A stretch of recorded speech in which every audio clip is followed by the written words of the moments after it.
50 split currently. And this draft, honestly, I would almost look at this as like a 50-50 as well going into game one. I agree.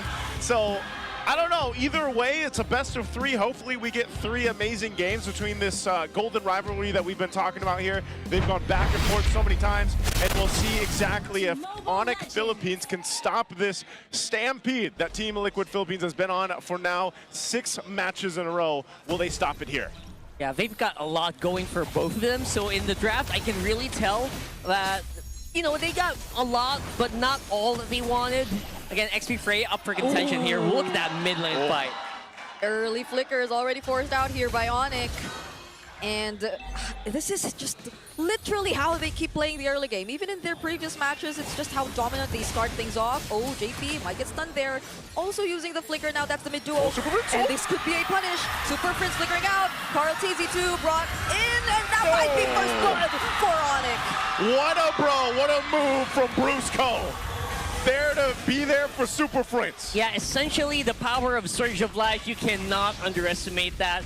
They got outpositioned, and that wall actually helped out Onic so much, despite, again, the flicker being burned for Super Prince. That almost felt as if Super Prince calculated that flicker just so Carl would go and chase him in that wall so they could utilize it a bit more. And those are just really smart and small decisions that we get to see from Onic, which really play a huge role in how the things turn out eventually. But Sanford here to join the fight. Now that's going to be a kill for Carl. King Kong already taken out, and Brusco follows next.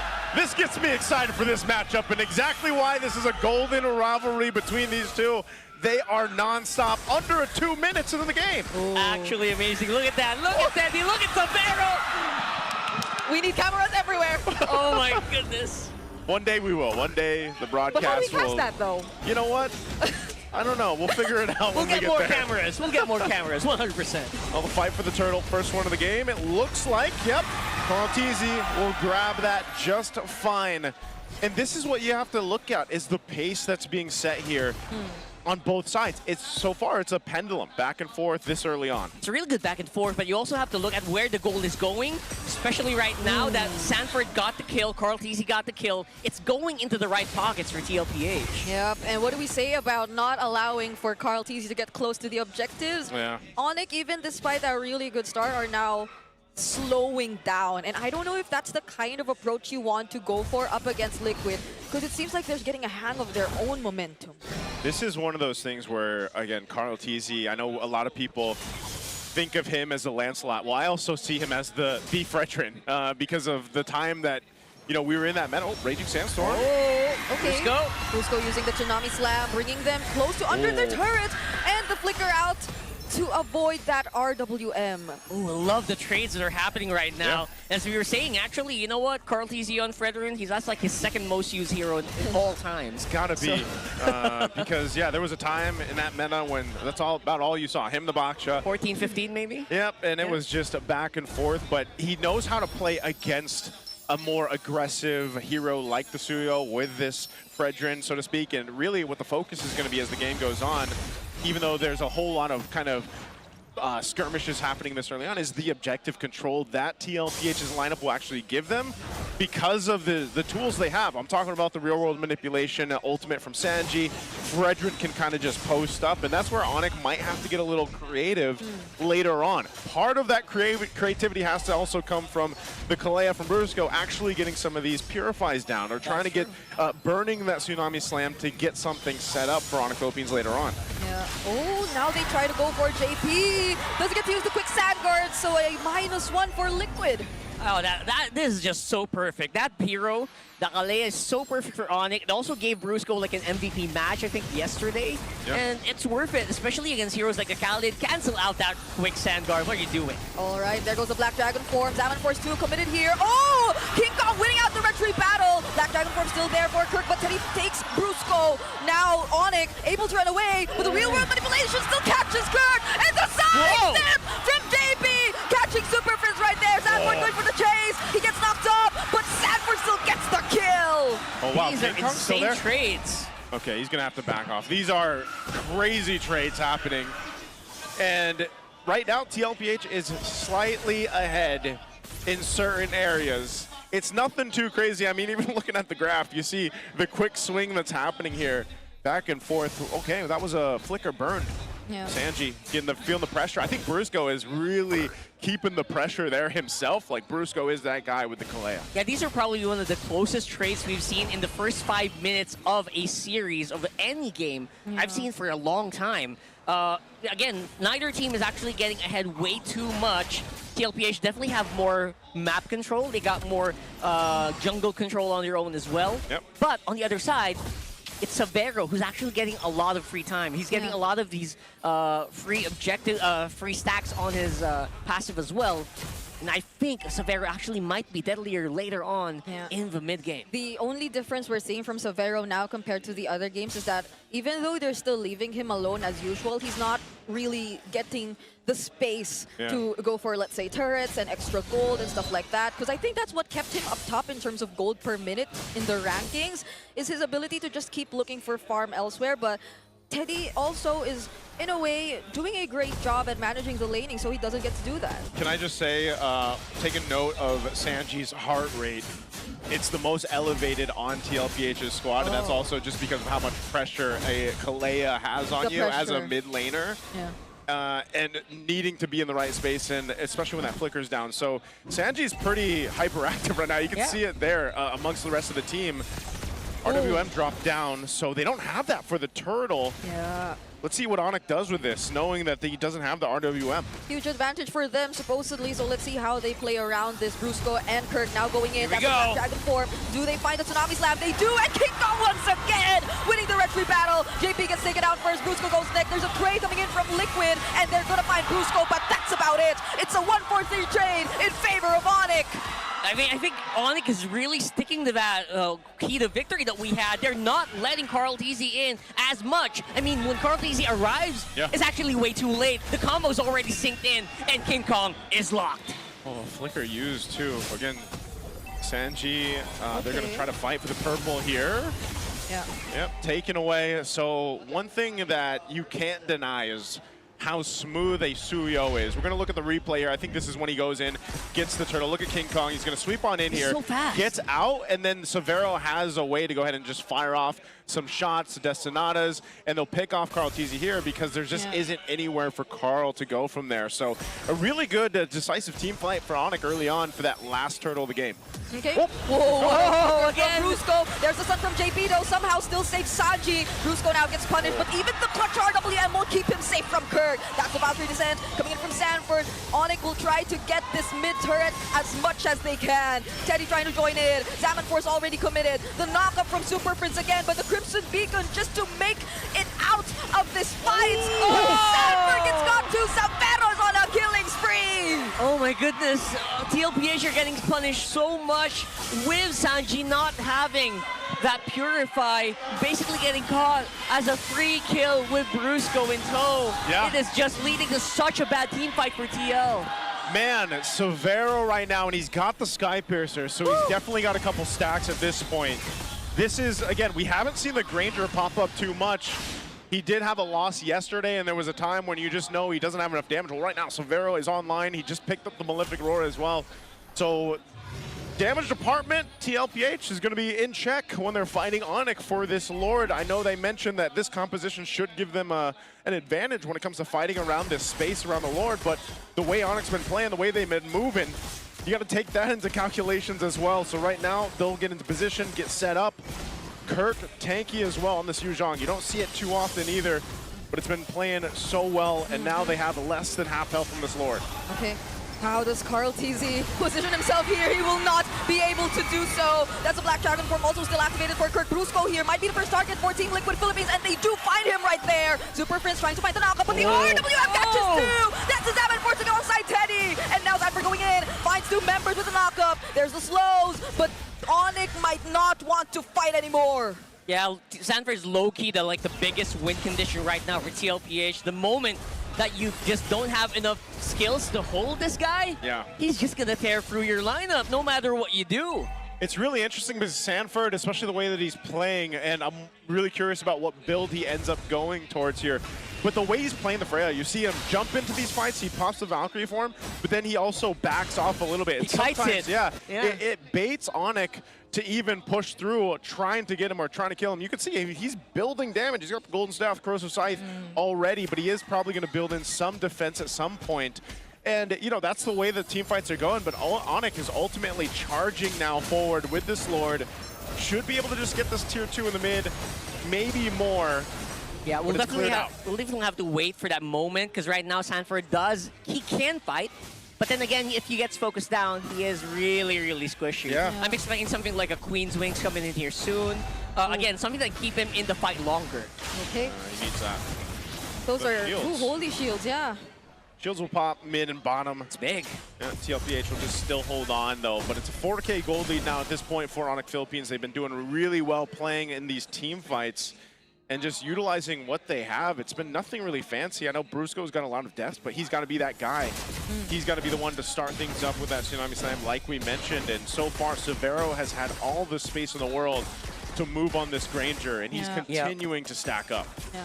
That's like the biggest key. Like the space for Severo is massive just because Super Friends is on front. Yeah. Now Super Friends is supposed to be like a backline mage too, but you know what? The way that Super Friends plays this hero, he's just gonna bully everyone there. And when he's doing that, that's when Severo really shines. Not to mention, if someone gets picked off by Brusco, of course, it's so easy to do that with a Tsunami Slam though. Yeah, you don't need to babysit 2 heroes at once for Onic. Super Prince is pretty much another guy. He's the one doing the babysitting. Doing the babysitting here for Severo, who's currently 301, a really good stat line if we were to look at even the existence of the Sky Piercer already in his hands. I think he got all of those kills after building the Sky Piercer. Yeah, at least 2 of them. At least 2, Or yeah. at least 2 of them. So Definitely at least 2. But that's what's so interesting about the way even the Super Friends, or just the Jushin in general, is played, because sometimes you are kind of the babysitter. Like you're Raging Sandstorm too. Okay. He's still in the Black Dragon form, so that was a lot. It's fine. All right. Oh. Here we go again, Kirk. Calm down, boy. Calm down. We've seen this before. We've seen this before, sir. Yeah, I saw the goat shake his head, but That's kind of to be expected at the same time. It's not that easy. Not to mention Onic has a lead, so they're tankier than usual. Yeah, Lord is up though, so I think this time, just with the nature of things, Tlph will try to take this in a bit of a different way than the previous Lord that they had to give up. Tlph does pick up a Guardian Helm, so he might play a little more front to this side, and also depending where JP goes.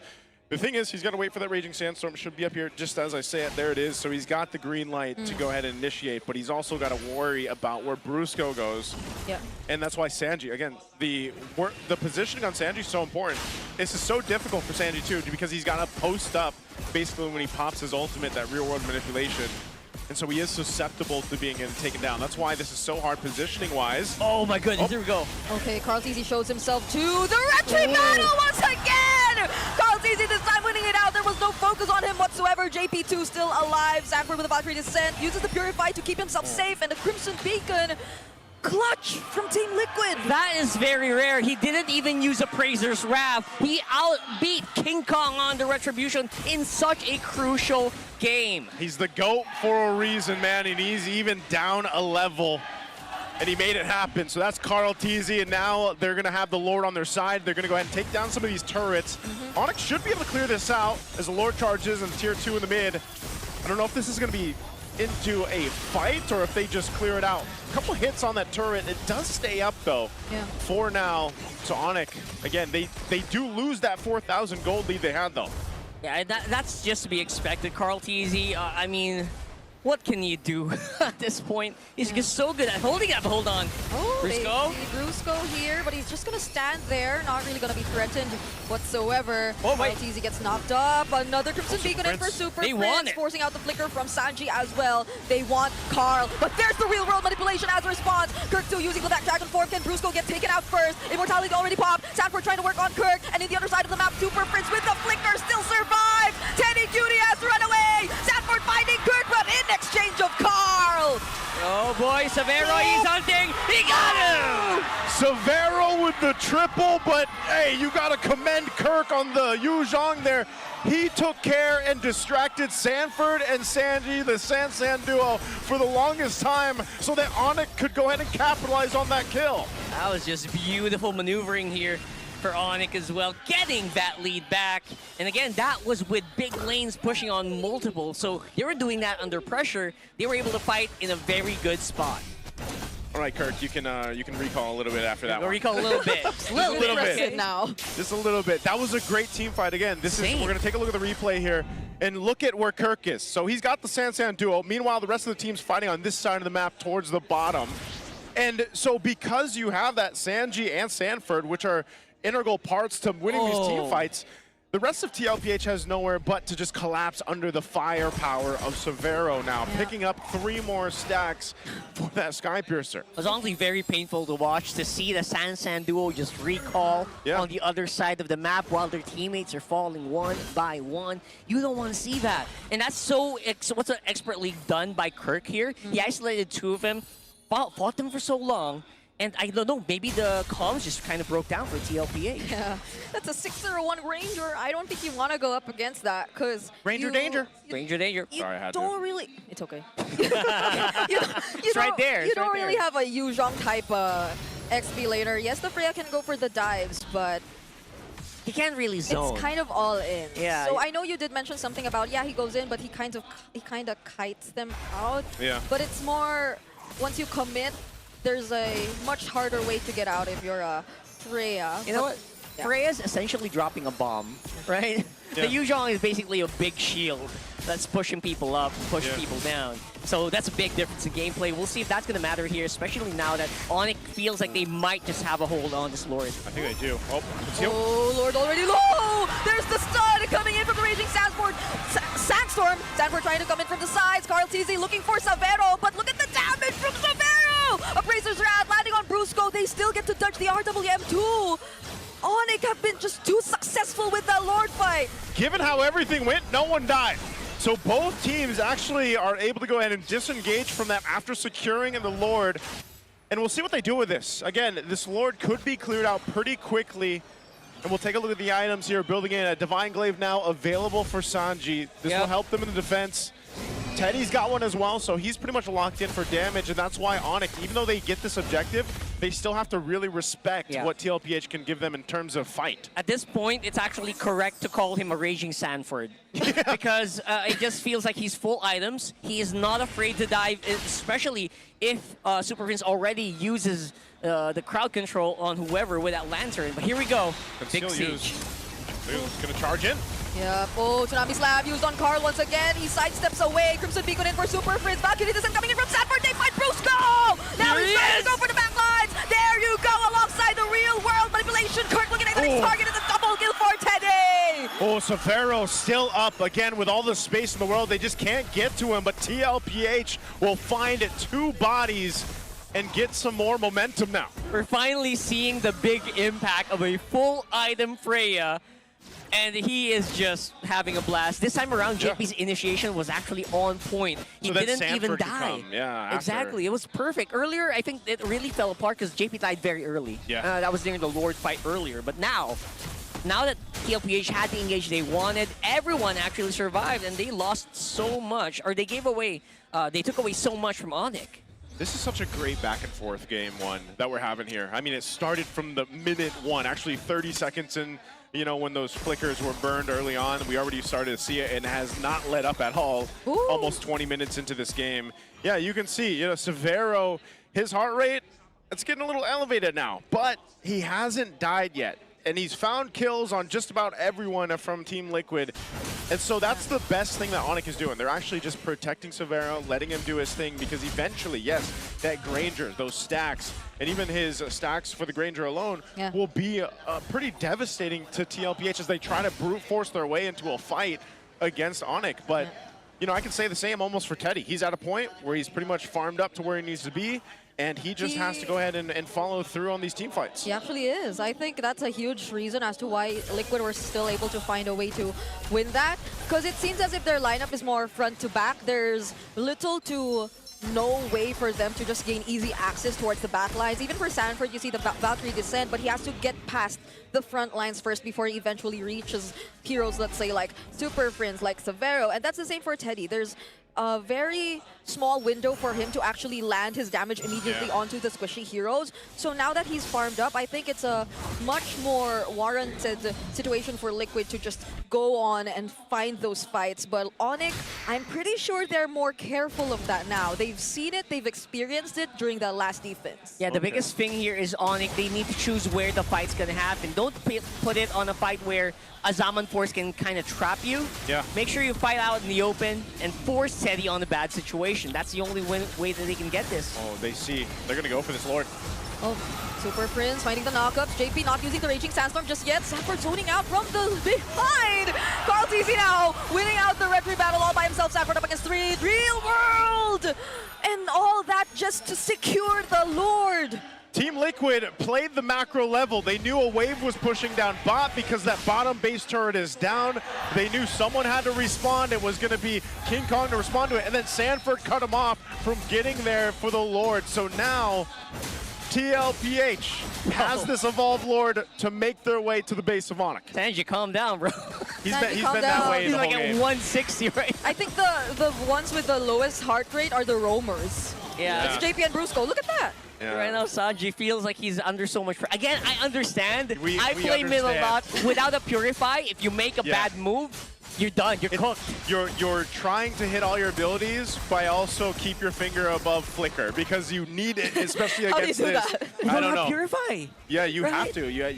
You have to be able to hit that Flicker right on point, but also his real-world manipulation is so important here. Picks up a Lantern, though, for this fight. They're going to walk in with this Lord here. They're approaching it. They're going to force something. It's being cleared out pretty quickly. They might just want to go for this mid-turret. Oh, Okay, Purify still there for Sanford. Uses the Valkyrie Decide to get out. Now the Lord's in the base. Onic, cool, they still go for a Flying play. in. There's no ultimate for Brusco, and there Where's goes the the lock? real world! They're just locking on the base! They want to end this right here! And Liquid take game! Oh, I could see how fired up Carl Easy was in that one. They really worked hard to get that victory down, and that's going to be game one going over to TL. wow. Wow.